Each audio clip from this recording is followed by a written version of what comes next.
We talk a lot about the ongoing debate over whether to till or no-till that soil. Well, Kansas State agronomist Peter Tomlinson recently put both to the test without having to use an entire field to do it. What I've got set up here, I've got grass out of one of our waterways here on the agronomy farm. Next to it is no-till soil from the inner row soybeans.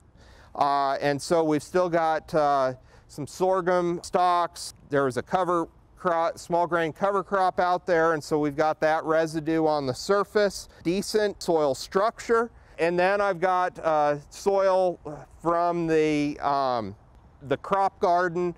Has been rototilled every year, doesn't have a lot of structure. And then the final pan on the end is soil that we used in research study. It has been ground and passed through a 1 millimeter sieve, and there is no structure to that. Okay, and so while that gets started, what we'll be collecting in the front jars is our runoff. So that's the water that's running off the soil surface. And then our jars in back will collect any water that is infiltrating into these pans, and hopefully we'll see some differences here. Let it go until we get about 1.5 inches of rain.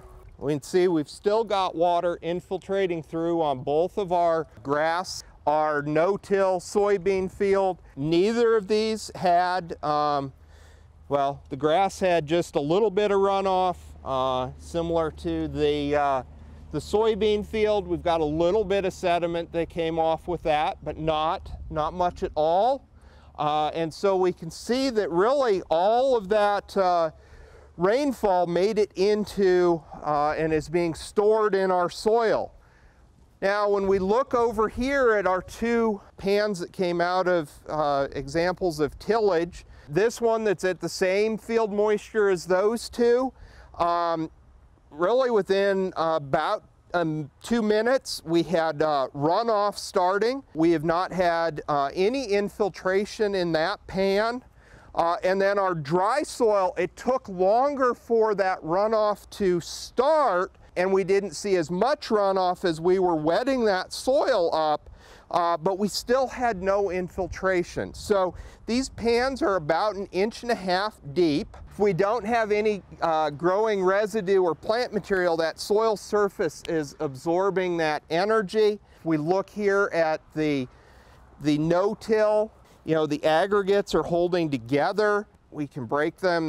They're hard to break apart, but they're holding together. They're not falling apart, so that soil's staying together. The cover crop residue, the plant residue is helping to absorb some of that energy of the raindrop, and similar to what we see here in the pasture system.